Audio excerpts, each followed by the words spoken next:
যে মেয়েটা পেটের সাদা পর্দা কেটে একটা সন্তানকে জন্ম দেওয়ার পর নিজের যত্ন এবং বাচ্চার যত্ন করে সেরে উঠতে পারে, সেই মেয়েটার আসলে ধৈর্য নিয়ে বা কষ্ট নিয়ে কখনো প্রশ্ন করা আমার মনে হয় ঠিক না। আসসালামু আলাইকুম এভরিওয়ান, সবার কি অবস্থা, কেমন আছেন?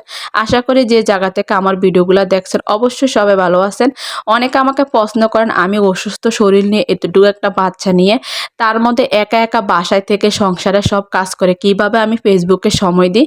শুধু আমার ভাইয়াদের প্রশ্ন না, কিছু আপুরা কিন্তু আমাকে এমন কমেন্ট করেন। সবসময় তো আপনাদেরকে গোছানো গাছানোটা দেখা, কিন্তু কিভাবে যে আমি গোছাই অসুস্থ শরীর নিয়ে। এই যে দেখতেছেন আমি বসে বসে কিন্তু পুরাটা ঘর ঝাড়ু দিয়েছি, প্রত্যেকটা ফার্নিচার পরিষ্কার করে।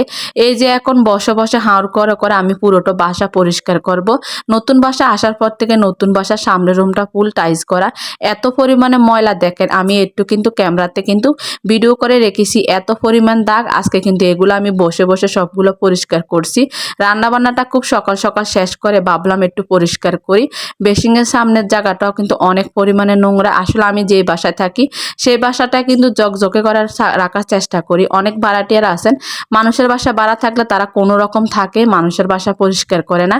কিন্তু আমি যে বাসা থাকি সেই বাসাটাকে আমি সবসময় নিজের মনে করি। সেটা অনেক বাড়িওয়ালারাও কিন্তু পছন্দ করে, অনেক মানুষ আমার বাসায় গিয়ে অনেক প্রশংসা করে। কিন্তু এখন অসুস্থতার কারণে কিন্তু তত একটা পরিষ্কার করতে পারি না। তারপরে যতটুকু সম্ভব হয় অতটুকুই কিন্তু আমি পরিষ্কার করি অসুস্থ শরীর নিয়ে। সেগুলো আসলে কোনোভাবে আপনাদের সাথে শেয়ার করা হয় না।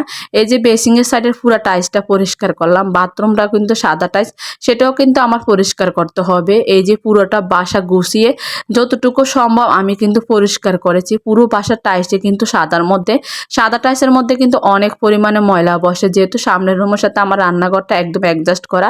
সামনের রুমে যদি রান্নাঘরটা আমার পরিষ্কার না থাকে, একদম দরজা খুললে অনেক খারাপ দেখা যায়। যাই হোক, এদিকে বাসা পরিষ্কার করতে করতে দেখলাম যে অনেক পরিমাণে বাতাস সরছে, বৃষ্টি আসবে মনে হয়, পুরো অন্ধকার হয়ে আসছে।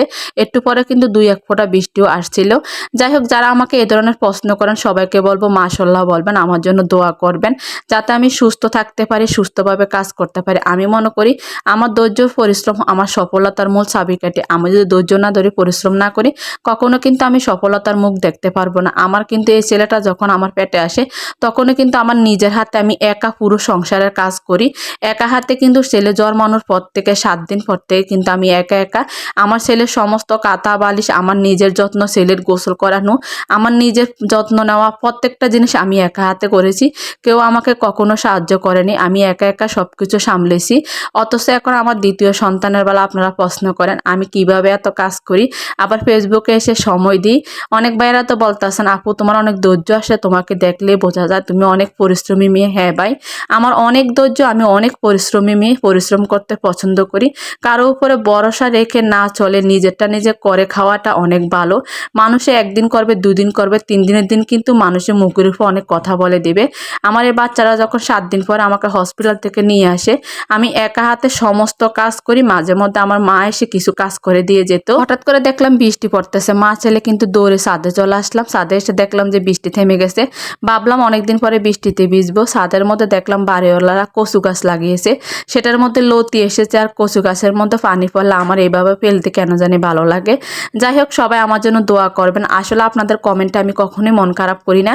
আমি মনে করি আপনারা হয়তো আমার থেকে উৎসাহ পাওয়ার জন্য কমেন্ট করেন। আমার অনেক আপুরা বলে আপু তোমার অনেক ধৈর্য আছে, আমি তো দুপুরবেলা রান্না করে ঘুমিয়ে যাই বাচ্চা নিয়ে, কি আমি ফেসবুকে কাজ করবো, একদিন ভিডিও দিলে 3 দিন দিই না। মাঝখান দিয়ে কিন্তু কয়েক মাস আমিও কিন্তু কাজ করি না, কারণ আমার ছেলেটা এত পরিমাণে অসুস্থ ছিল, আমি নিজেও কিন্তু অসুস্থ ছিলাম। এখন আজকে 1 মাস একটু ভালো মতো অ্যাক্টিভ থাকতেছি, কাজ করতেছি, অনেক বেশি পরিশ্রম করতেছি, একটু রেস্ট নেওয়ার কিন্তু সময় পাই না। তোমরা কিন্তু বুঝতে পারতেছো আমার অসুস্থ শরীর নিয়ে আমি কাজ করতেছি, তো অবশ্যই কিন্তু বুঝতে পারতেছো আমার ধৈর্যটা কতটুকু। আমি চাই পরিশ্রম করে 1 টাকা নিজে ঘরে বসে আমার স্বামী সন্তানকে সময় দিয়ে যদি আমি ঘরে বসে 1 টাকা ইনকাম করতে পারি, সেটা আমার কাছে অনেক কিছু। আমার ছোট বাবাটা কিন্তু এখন সব সময় আমাকে কাজে হেল্প করে। এই যে দেখো আমাকে রান্না করার কাজে হেল্প করতেছে। মিষ্টি কুমড়া বাজি করতেছে, সেই নাকি বাজি করবে, সে আমাকে বলতেছে তুমি আমাকে ভিডিও করো আমি বাজি করি। তো মিষ্টি কুমড়া বাজি করলাম, বিকালবেলার জন্য পরোটা বানালাম, সে নাকি পরোটা খাবে। তো কিছু তো আমার ছেলেটা খেতে চায় না। এই ছেলেটাকে নিয়ে কিন্তু সারাদিন আমার অনেক কষ্ট হয়। 3 বেলায় তাকে খাইয়ে দিতে হয়, খাওয়াতে গেলে তো কত হাজার বায়না থাকে, নিজের হাতে কোনো খাবারই খায় না। তো সাবানের এই রিল ভিডিওটা দেখে অনেকে বলেছে আপু অনেক সাবধানে থেকো, বাচ্চাদেরকে এত উৎসাহ দেওয়া ভালো না, কারণ কখন না কখন আগুন লেগে যায়। সেটা আমি নিজেও জানি। অনেক সময় কিন্তু আমি বকাও দিই, অনেক সময় তাকে আমি কিন্তু থাপ্পড়ও দিই, কারণ তাকে কোনোভাবে কথা বললে বোঝে না, সে সব সময় দেখবে আমি ভিডিওতে এখন থেকে তোমাদের সাথে শেয়ার করব, সে সব সময় রান্নাঘরে গিয়ে এইভাবে দাঁড়িয়ে থাকে, কখনো সত্যি বললেও সরে না। সে নাকি রান্না শিখে, সে আমাকে সাহায্য করে, মাঝে মাঝে আমাকে অনেক কিছু আগিয়ে দেয়, মা তোমাকে এইটা দিব ওটা দিব, সব সময় কিন্তু এভাবে দাঁড়িয়ে থাকে। খাবারের জন্য তো কত মায়ের তাকে আমি মারতে হয়, কত ধমক দিতে হয়, কি করব, ছোটবেলা থেকে আমার ছেলেটা এমন। এই তো এখন তাকে নাস্তাটা বানিয়ে দিলাম। তো ভিডিওটা কেমন লেগেছে, যদি ভালো লেগে থাকে অবশ্যই লাইক কমেন্ট শেয়ার দিয়ে আমার পাশে থেকে অবশ্যই আমার জন্য দোয়া করো।